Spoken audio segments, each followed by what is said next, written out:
Hello, this is Bill Webb, aka Billy Indiana. Today I'm going to do a board game spotlight for a Reiner Knizia classic that's recently been remade. It is Ra. Now I have the Kickstarter Pharaoh Edition, which I'll be showing you, and you can check out the unboxing video I made recently if you want to see all the details. But I'll show you how it kind of fits together into the gameplay and then give you a few reflection thoughts on what my experience has been playing Ra.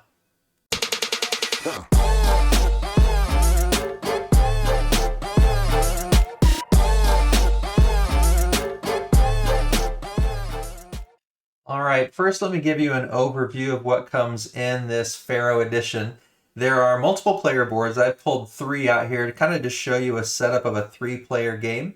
There are bidding tokens on here. I've gone ahead and placed them out. I'll talk to you a little bit about that setup. There's the timer track here that shows this boat progressing along the track and timing when each round or each epoch. And I guess the American pronunciation is epic, and the British is epoch. I've always heard it epoch from before, so that's probably what I'm going to say. We've got these nice metal scoring tokens, and so maybe a little bit of glare, but that's the 1. And then we've got a 2 and a 5 and a 10. They're all the same size because you want to have them face down and unknown to the other players. So there's 1, 2s, 5s, and 10s. Each player starts with 10, so we've got 2 5s here for each player face down, so we know what we're starting with. And then we've got the Invoke Ra big chunky wooden token or feature here. This was just a little lapel pin, I guess, that came with this one. So if you collect pins, that's kind of cool. I'm just going to go ahead and set that off to the side here for now. And then we've got this epoch timer. So it shows us we're in the first one now, the green one, and then when you're done, you flip it to the yellow one, and then when you're done, you discard this, and it shows you're on the red one. And that symbology carries through in other parts of the game. We've got this small bag that's really nice and cloth bag that holds all of these bidding tokens in between playing. And during the game, there's a few, out of 3-player game, there's a few that we don't use, so they're just in there still. And then we've got this gigantic bag full of the tokens that you're going to be using to score and bid for out here on the main board. Now, one of the main features of this new edition are these player boards and this timing board. I think there may have been some kind of a timing board before. This has been updated a little bit. Obviously, everything's got wooden and metal pieces now, which is fancy. But the biggest, I think, sort of advancement in the gameplay is due to these player boards. And there is so much that these player boards help with. It helps you with the setup. Down here at the bottom, there's a 5-5 to remind you that every player starts with 2 5-value scoring tokens. Over here on this side, there's a little emblem in the corner that shows you every tile that you collect on this side of the board at the end of the epoch is going to go away. Over here, you've got an infinity symbol, which means every tile you collect on this side of your player board is going to stay until the end of the game. And then there's these little, like I showed you, the green, and then the yellow, and then the red hourglasses to show you first, second, third epoch.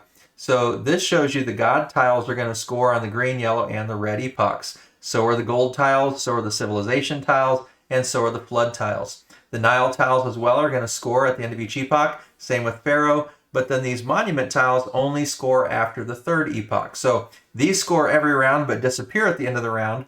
These 2 score every round but stay, and these 2 stay and only score at the end of the game. Down here at the bottom, it also helps you remember a few things about end-game scoring. So in that 3rd epoch, whoever has the most value total when you add up these bidding tokens is going to win 5 points. Whoever has the least is -5, and everybody else is going to get 0. And then it also gives you some information here. So this says 5 and 4, 5 and 4, 5 and 4, meaning if you're playing with 5 players, you're going to use these bidding tokens. You're going to use the 13 with 5, the 10 with 4, the 10 with 5, and the 9 with 4, the 5 with 5, and the 4 with 4. And then this one doesn't have a double side because you don't need 5-player boards for 3 players. So the ones that I have out here have that 3-2 side as well. So with 3 players, this should be the 12. And with 3 players, this is the 9. And with 3 players, this is the 6, and so on and so forth. So the boards not only help you kind of keep track of which tiles stay out there from round to round, it also shows you the scoring of everything from round to round at the end of the game. It also helps you with the setup. It's very nicely organized. And so that's briefly the setup. You're going to put this little riverboat token out here. It says 5, 4, 3, 2. So depending on the player count, you're going to put that where it goes. And every time you draw a raw tile out of here, I'll peek and find one. So there's a raw tile. Every time you draw one of these out, you're going to go ahead and discard the tile, but you're going to move this forward. And when it reaches the epoch tile, that is the end of the epoch. And then you're going to do the scoring. Everything on this side of your player board goes away. And then you go to the next round. And after each round, the first player is going to be the one who has the highest bidding token. So first round is going to be started by this player with the 13 bidding token. And then those are all going to be different in the next round. And so whoever has the highest one will start the next round. You also, as this shows you, put one tile out here and you put the number 1 tile there to start the game. So that is a little bit about the setup. In terms of gameplay, during gameplay you have 3 options. You either draw a tile out of the bag and then act accordingly depending on what tile you draw, or you can invoke Ra, which is you slam this on the table and say, I invoke Ra, and that means the tiles that are out here we're going to have a bid for. Or you can play a god tile, which are ones we'll play up here in the corner, and I'll show you what those look like here in a minute. And you can exchange that god tile by discarding it from the game and take one of the tiles that's up here along this growing selection here that we're bidding for. So let me put some tiles out here as if we played a few rounds, just so you can see what some of the different tiles are and a little bit about how they score. And then I'll talk to you a bit about how the round flows and how the turns flow. All right, so I've sort of set up what it could possibly look like at some stage in the game, where now we've got this 9 tile that's out here. We've got different tiles arranged because different things have happened. They're in the second epoch. A bunch of these raw tiles have been drawn. You don't necessarily store them here. Sometimes we put them along the top edge, but there's not much room on the table that I have set up here. But just for visual effect, I just got them there, and then the boat moving towards this timer. And then these are the ones that we're bidding on. And so let's say we've been going around, we've been pulling out these tiles, these raw tiles have been drawn. We've been gaining these tiles and have added them to our tableau. We know the ones on the right side of our player boards are going to go away at the end of the epoch. We know the ones on the left side of the board are going to stay. And let's say it's this player's turn and he draws this tile. He can choose to draw, he can choose to invoke Ra, or he can choose to play a god tile, which he doesn't have. And so he draws this and puts it in play. And now we go around to this player. And so this player has a decision to make. He may want those tiles. There's a gold tile, which every gold tile is going to give him 3 points at the end of the epoch. There's a civilization tile. And if you don't have any civilization tiles, you're going to lose 5 points. And he has none here, so that would be nice for him to pick up. There are 2 different monuments, and over here he hasn't collected any monuments yet. And so he may want to be thinking about, well, maybe I should start getting in the monument game and collecting some of those. There are 2 different ones, and from 1 to 6 different ones are just 1 point apiece. But if you can get to 7 or 8 different ones, then you're going to get 10 or 15 points if you have 7 versus 8. You also get points for sets. So if you have 3 of a kind, you get 5 points. 4 of a kind gives you 10 points. 5 of a kind gives you 15. And so you're trying to do a little of both. You're trying to get combinations of different tiles and common tiles. We've got this flood tile. Now the floods go on this side, the right side, and you have to have a flood to score the river tiles. The flood and the river tiles are just worth 1 point apiece, but you can have as many river tiles as you want over here. Without a flood, they don't score. And so this player is thinking, okay, well, they want that because that's going to avoid -5. These wouldn't be bad. They could start trying to collect some monuments. This is a flood that's going to mean these 2 turn from 0 points to 3 points because 1, 2, 3. 3 more points for the gold. That's a pretty good collection. And they could just invoke Ra right now. And if they do, this person bids and this person bids, and then the person who invoked Ra gets the last bid. And they have a 13, so they know they can get these if they want to. The other option would be to, again, draw a tile, or they could, if they had a god tile, use that. I'll show you the next player's turn. We'll say that they did not invoke Ra. They're going to push it a little bit. They feel like they could still get better with 13, and so they draw. They draw a Ra token, or Ra tile. So that's going to move that closer. If this reaches here, everything goes away. We don't even have an auction, and everything is lost. And they've all got several bids, so we do not want that to reach the end. All right, but they drew. That's the end of their turn. Now it's this person's turn. They would probably think about either invoking Ra, thinking, you know, we could run out and not get anything here, and I've got 3 things I need to bid on. And if they invoke Ra, they're going to get the last bid. So they're either forcing this person to take it with 13, or they might be able to get it for 12. So they could invoke Ra. They also could take this God token and say, you know what? I'm just going to take this God token and swap it out for something that's out here. Now, they've already got this one, which is avoiding the -5 penalty. They've already got a flood to make sure their rivers count. And then in the Pharaoh columns, these green ones, whoever has the most gets 5. Whoever has the least gets -2. And if you're in between, you get none. And that is every round. So right now, this person has the most. They're going to get 5 points. These 2 players are tied, and so they're both going to get -2 points. So that's how those work. All right. So that's a little bit about the scoring and a little bit about the decision making. So let's say this player says, you know what, I'm going to invoke Ra. Now, since they invoked Ra, they don't draw a tile. And then this player is going to decide, do they want to bid? Now, if they bid 1, they know they're not going to get it. I mean, surely someone else is going to bid more than 1 for all these nice looking tiles. So they have a choice. Do they go ahead and bid 11, or do they just pass and hopefully they'll be able to get that? Now, there's not much time before this epoch runs out, so they may say, you know what, I'm going to bid 11 and hope they don't outbid me. Now it comes around to this player. This player can't get it for 7, so they've got to decide, okay, is it worth 13 to me? Well, we are getting close to the end of the round, so, you know, I'm going to bid 13, and they're going to take it because this player can't beat that.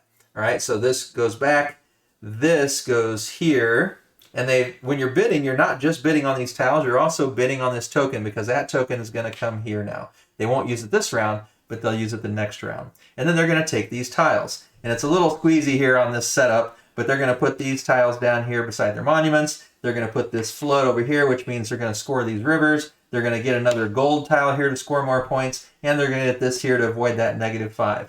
And since this person invoked Ra, we go on to this player, and it's their turn. Now they could draw this one out, and it's 1 tile. Then we come around to this player. This player draws one out, another tile. And now they're seeing, okay, well, there's 2 different civilization tiles compared to the one they have. If they could get both of those, they would have 3 different designs on the civilization. This has like a little bird with an eye. This one has some sort of cross emblem. This one has like a wheat emblem. 3 different ones gives you 5 points. And they've only got a 7 left. Now, when this is gone, they're out of the bidding for the rest of the round. But they're also looking and seeing, if we draw more red tiles, this could end really quick. So they're going to say, I invoke Ra. Hello, this is Billy Indiana coming at you from the future. As I was editing this, I realized that player just drew a tile, so they can't invoke Ra right now. You only get to do one of the 3 things, draw a tile, invoke Ra, or use a god tile. So it shouldn't have been their turn. They should not have been able to invoke Ra right after drawing a tile. Sorry about that mistake. Let's get back to the video. Now this person has a decision. They could beat this one by bidding the 8, or they could hope they might be able to get it for 2. But they're also thinking, hey, this epoch's running out. So they're going to say, you know what? I'm going to bid 8 and force this person's hand. This person has to decide, okay, is it worth 11 to me just to get those 2 tiles? I mean, yes, they're going to exchange an 11 for a 13, but is it worth it for just 2 tiles? Well, again, the epoch's coming. This player, out of luck now. The guy this one decided to outbid him, so they can't get it. So he can't do anything about it. This player says, you know what? 2 tiles and a 13, not quite worth it. So this player is going to put the 8 there, take the 13, put it face down. Not a bad play for this person because now they don't have 3 of a kind. They have 3 tiles, but these 2 are alike. So they're not going to get that. But they did, get 1 bid spent. They picked up a 13 tile for the next round. And even though they got only 2 tiles that maybe didn't help them, we are running out of time. And so this person invoked Ra. Even though this person won it, it's this person starting again since this person invoked Ra. All right, so now we come back here and draw another tile. All right, now this is a disaster tile. This one is a Pharaoh disaster tile, which means whoever takes this bid has to get rid of 2 Pharaoh tiles from their player board. This player does not want that. They would have to discard both of these things, which makes them go from first place to last place. They desperately do not want to take that. All right, so this person drew. This person's definitely not invoking Ra. They don't want that at all, so they're going to draw another one, and they draw another Pharaoh tile. So here's the thing. If someone takes this, they are discarding this one and one from their board because of that disaster. And so we go on and on, and I'm not going to play any more rounds or discuss any more rounds. You go on and on, you're bidding, and you keep going until a couple of things might happen. Once all of these have been flipped over and everyone has done all their bidding, As long as this boat hasn't reached the end, that's the end of the round. And you're going to score everything except for the monuments in the first, second, and third round. And all the tiles on the right side of the boards are going to go out of the game. All these raw tiles go out of the game. And anything that was left here that wasn't taken, if there is anything, it could happen for other reasons if the round ends, those are going to go out of the game. The other way that the round could end is if this reaches the end. If that reaches the end, you don't do a bid on what's out there. And if you have unspent bidding tokens, you're going to have them next round, but you've lost a chance to gain income or points this round. So that's kind of the basic flow of Raw. A little bit about the game rules. I haven't gone through every little minuscule rule, but hopefully that helps you get a feeling for what the play feels like. And I've played this at 3 players and at 5 players, I think. 3 players twice. No, 3, 4, and 5. 3, 4, and 5.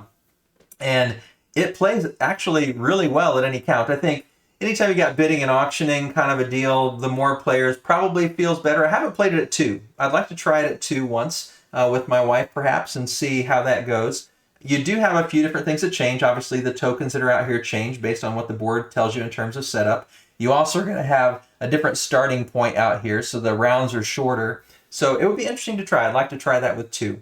But a few things I like about this game. There is a lot to think about. You're trying to think about what everybody else is doing. Okay, well, they're getting into monuments, so maybe I don't necessarily want the monuments myself, but if I give them to them, they're maybe going to get 7 or 8 different kinds, and that's going to turn into 10 or 15 points. And so sometimes there's a little bit of a bidding to take the tiles you want away from somebody else. Sometimes you're maybe willing to take a disaster tile because other people don't want it and more good tiles come out here. And maybe you're willing to take the sacrifice of suffering that disaster because you want what's out there. You've also got to think about, do I want to push it and keep taking river after river after river when I don't have a flood? Or maybe I've got a God token in my back pocket and I can just, as soon as a flood comes out there, when it's my turn next time, say, for my turn, I'm playing the God token and I'm going to swap that out for a flood. So lots of things to think about. You're also thinking about when you bid, you're not just bidding on these tiles, but you're also bidding on what's out here. So, if I could win a bid with my 2 and turn that into an 8 for the next round,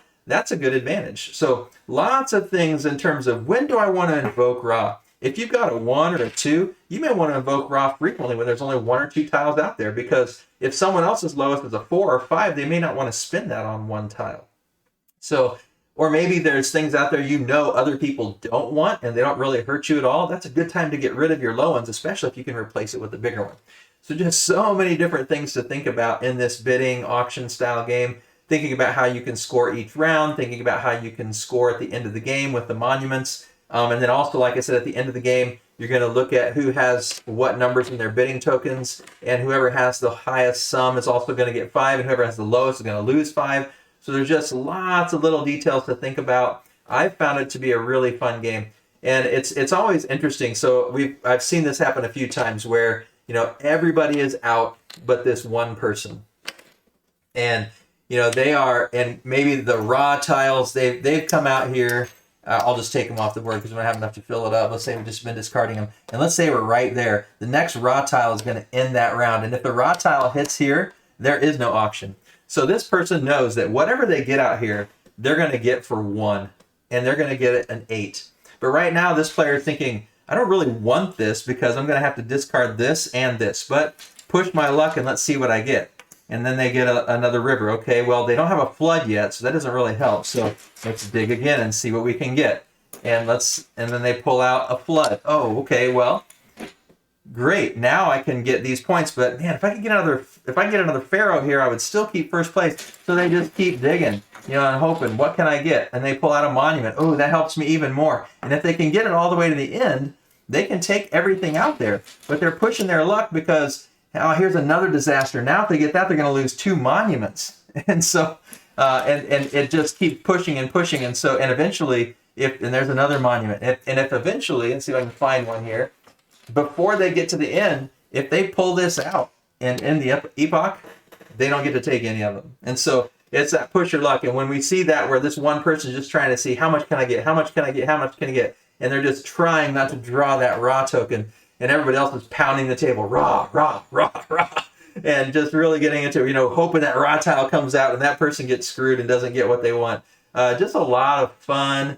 There's, you know, a lot of trash talk that happens during this game. Good natured, at least in the games that I've played. But it's a lot of fun. It's a really cool design by Reiner Knizia. It's a classic for a reason. And this Pharaoh Edition Kickstarter version with all the nice wood and metal pieces is really terrific looking. But these player boards, without those player boards, the game was a lot of times confusing, especially for people who had never played before.